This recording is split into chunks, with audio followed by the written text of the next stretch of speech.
What's good? What is up, HBCU family? It's your girl Destiny Kerr, a senior public health major hailing from the Show Me State herself, currently in attendance at the illustrious Xavier University of Louisiana, the top six HBCU. Act like y'all know.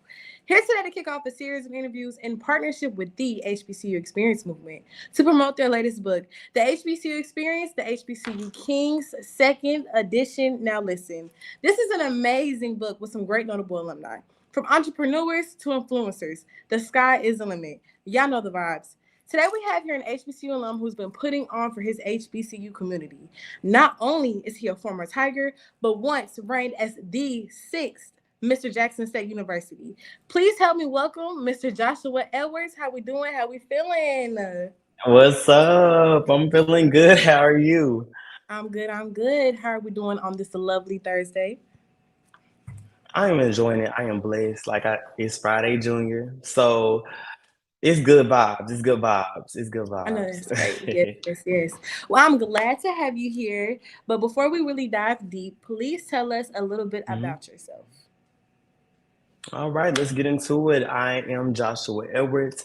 I am a recent graduate of Jackson State University and former Mr. Jackson State University for the 2022-2023 academic year. Now a communications and public relations professional who is Dallas, Texas paid, but Black Wall Street, Tulsa, Oklahoma made. It's a blessing to be here, and I look forward to getting into some conversation. Yes, yes, yes. I know that's right. Wall Street, baby. Yes. So, what made you choose Jackson State as your HBCU? I don't want to come off like as one of those cliche people, but I do want to say that Jackson State chose me. Of course, like any other student and scholar, you have those schools lined up that you want to go to, and I just feel like at the time when I was seeking like spiritual guidance and Mm-hmm. trying to just seek direction, Jackson State came up, and I ended up getting a full academic scholarship. Mm-hmm. So I just took that as my sign, like Jackson State is for me. But I also had the opportunity to visit Jackson State. I want to say it was my junior or senior year of high school. That was my first time actually being on the grounds of Jackson State. And I loved it then, which caused me to proceed to even apply to it and even get the scholarship. So it was more so, I felt like it was like, a spiritual direction that kind of led me there. Yeah, yeah, no, that's right. Period. Okay. So, walking us through your time on the yard, how was your freshman year? Mm. My freshman year, I would say that my freshman year was an introduction to all things Jackson State, like Mm-hmm. hot spots.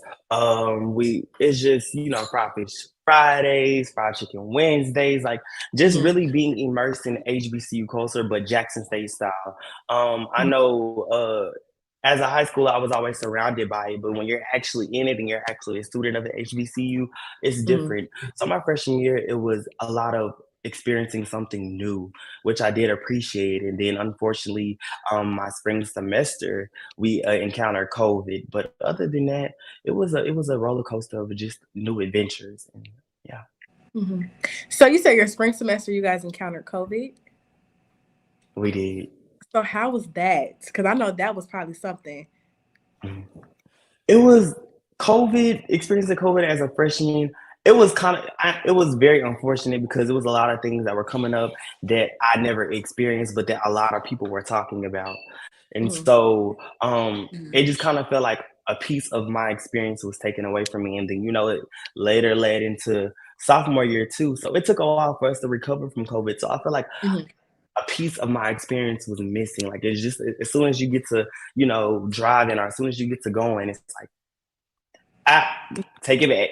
So it was very unfortunate, and that's what I didn't appreciate is that I feel like okay, something Mhm. was taken away from me. So Yeah, yeah, I totally understand that. Cause that time yeah. around, yeah, I was what senior. We whoop whoop whoop, and then no graduation. But so Yeah, it was tell us a little bit tough. more about. Yeah, it definitely was. Tell us a little bit more about your sophomore year. Mhm. Okay, so sophomore year, the first semester, that's when like the pandemic got a little more intense. And Hmm. so my mother wasn't really feeling me too much going back to school. So I Hmm. stayed home that semester. I did online school, which a lot of students did that semester. I did Mhm. online school that semester, but I ended up going back that spring semester because I ended up becoming Mr. Sophomore. And so Mm. I went back the spring semester of my sophomore year. I was Mr. Sophomore, and that's kind of when I was able to get a little more back involved on campus Mhm. and kind of get my drive going that I had going freshman year.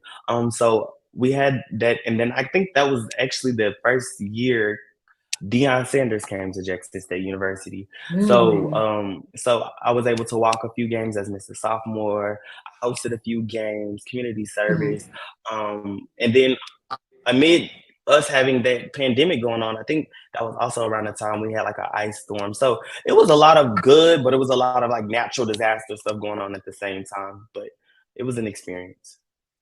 So how did it feel walking at the game with Deion Sanders being there? Because I know him coming, like that was a whole movement. So how was that?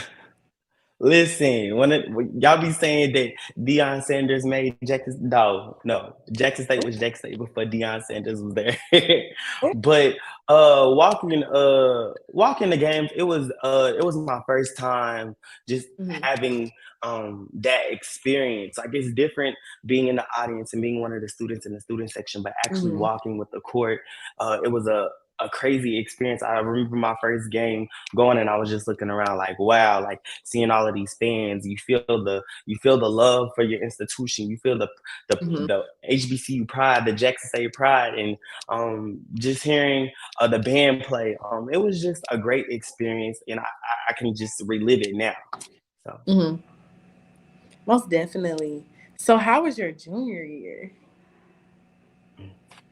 my junior year was good. I still stayed involved in some organizations.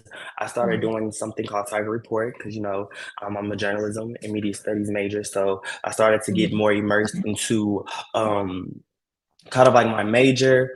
I want to Mhm. say that my junior year was my first year having my first like byline. So I was able to cover a story pertaining Jackson State athletics with Mhm. Anscape ESPN. And so that was able to get published, and it was also the year that I crossed Right. Kappa Alpha Psi, Delta chapter. So that year was another a year of elevation. It was another year of discovering new things. It was another year Mhm. of just blessings. So yeah. That's great. That's wonderful. That is amazing. Congratulations on that. Because ESPN, that's a big deal. And Thank publish, who doing it like yes, that? yes, ma'am. So when did you Listen, God running did. that? Say that. Say that. So when did you running come about? Like when did that whole okay, I'm gonna plan to run. I became Mr. Sophomore. I crossed. I'm now published. I'm working, within my field. When did that come about?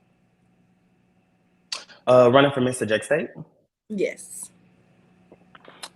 I think running for Mr. Jack State, that's something I kind of always I had vision for like my freshman year.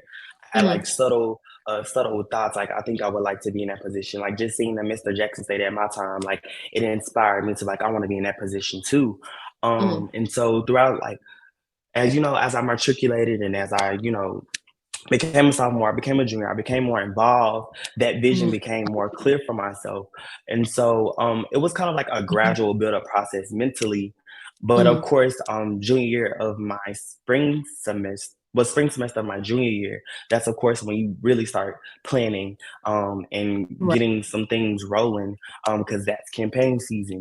So Hmm. it was like a gradual process throughout my matriculation at Jackson State University, but I really started putting things into fruition that semester. It was time to campaign, and so Hmm. one of my close friends, Zanaya Griffin, um, she was one of my close friends at the time, and she became my campaign manager.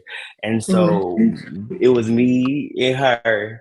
And I planned it. I had it all laid out. I had a Google Doc with what I wanted each Hmm. flyer to look like, what I wanted each event to look like. It was all detailed out. I did my photo shoot that semester. I had each step of what I wanted my graphics to look like.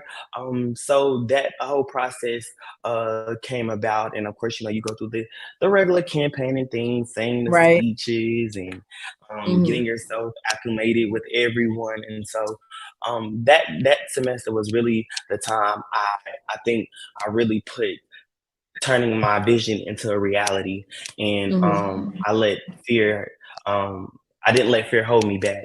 So it was a gradual process throughout my matriculation, but I really got it rolling when it was time to get it rolling. Yeah. So let me ask you this, because Jackson State is not your, like, say my HBCU, right? It's not a small HBCU at all. So when it came to running, do you feel like it was harder, like in terms of, because since Jackson, Mhm, Jackson is a very seen, known HBCU. So do you feel mhm, like it was right. easier? Do you feel like it was harder, barriers?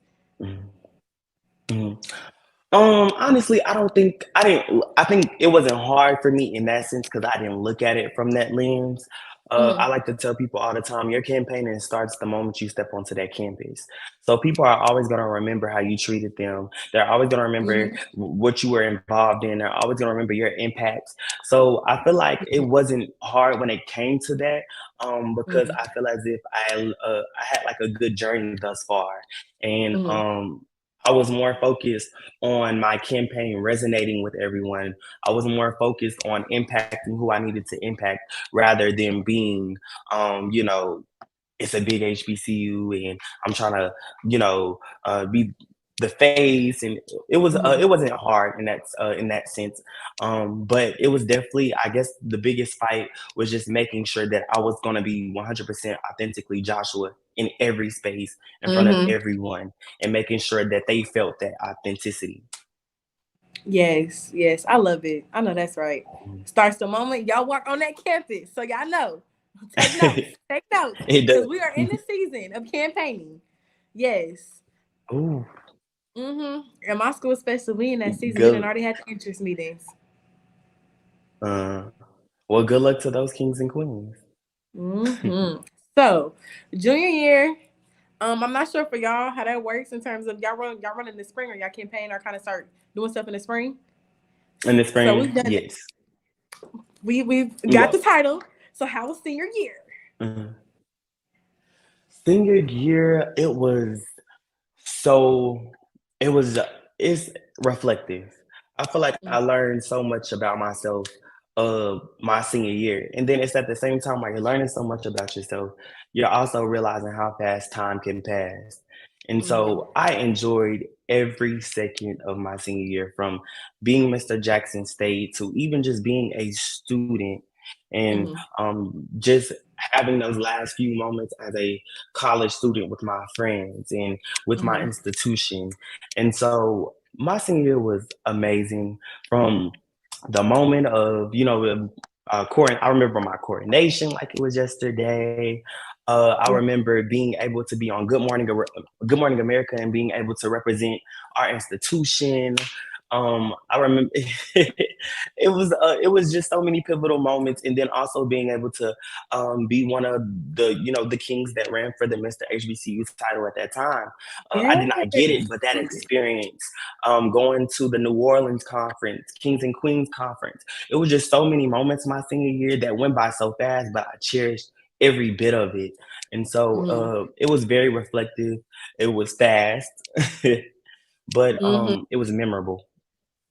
Yeah, yeah. Most baby, senior sounds like a dream. Your senior sounds like a dream. So, like, out of everything you attended, from like the New Orleans conference, competing for Mr. HBCU, what was like your best like experience as a king? Like something that you could go on to tell your Mhm. kids.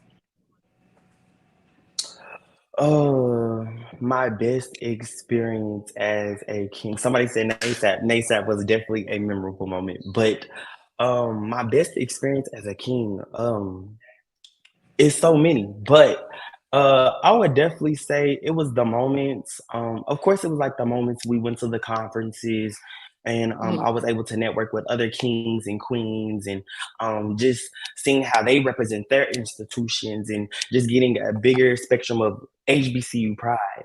But I Mm-hmm. would definitely say my most memorable moment was the moments that I may have said a speech, or the moments that I may have represented my institution somewhere and someone sent me a DM on Instagram and say, hey, this inspired me to go do this, that, and the third.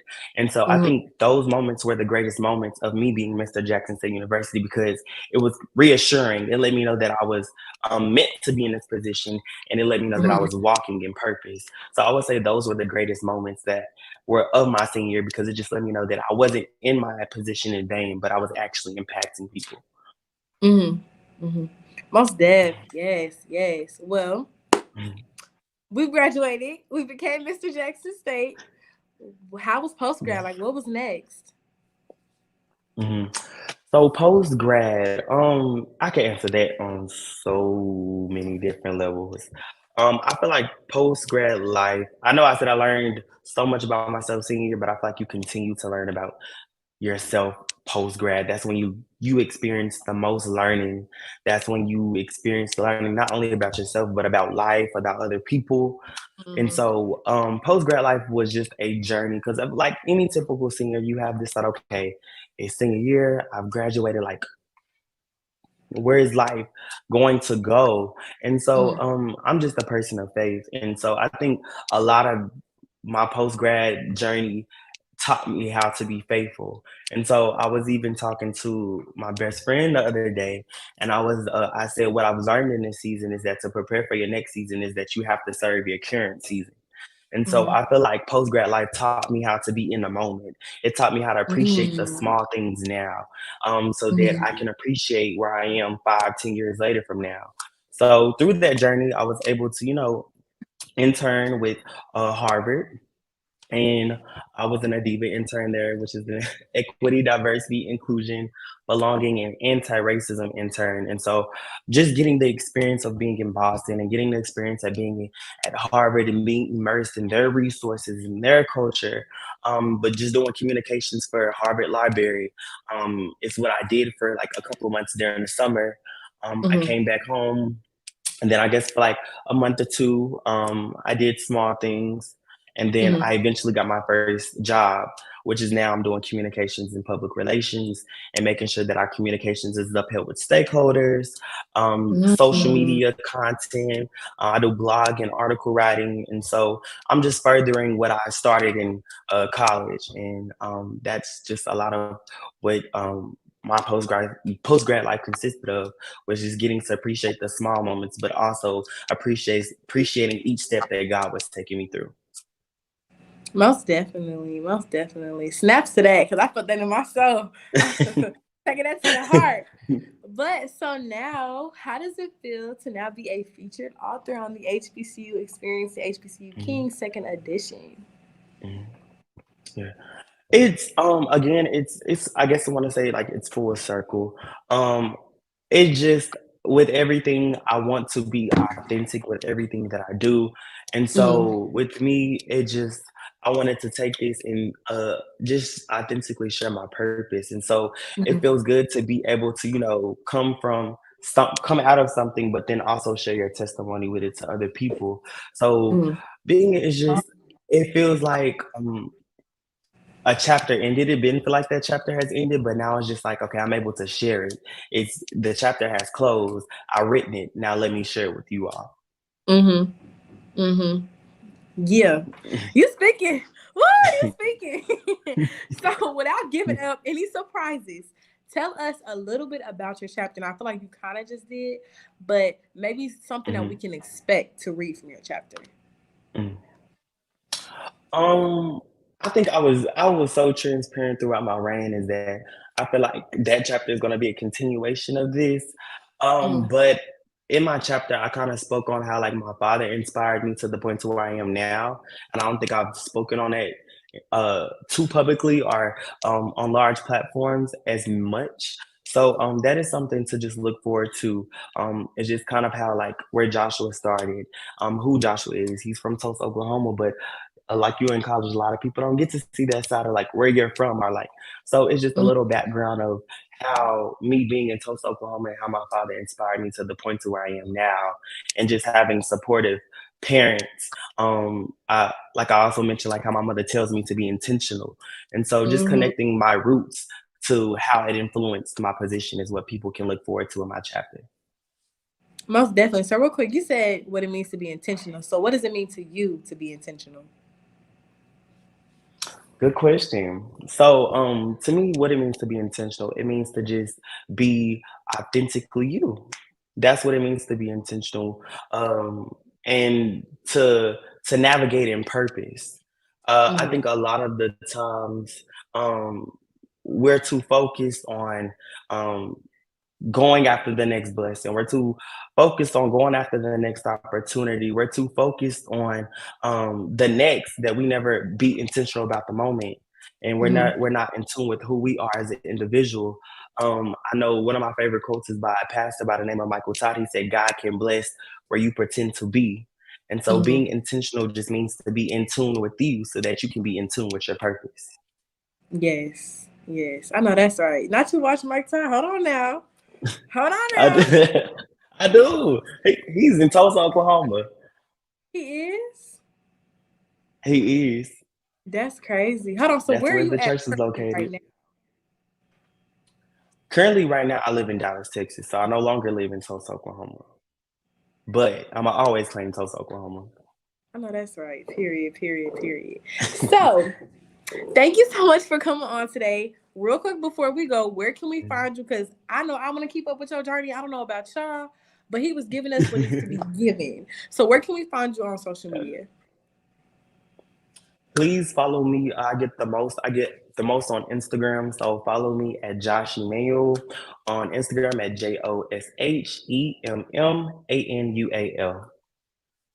Period. Any other social media sites we need to be keeping up with you on, or just Instagram?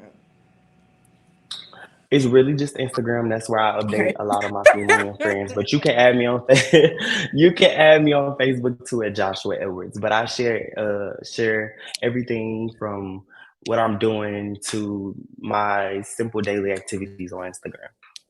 Yes, period. I know that's right. Well, thank you again so much for coming on. It was so great to Thank have you. you. I cannot wait to see you prosper because the story is amazing. And I hope to talk with you soon. Thank you so much, Queen. You did phenomenal. Thank you. Like what you hear? Yeah. Subscribe to HBCU Pulse Radio on Apple Podcasts, Spotify, or wherever you get your podcasts. Also, head to HBCU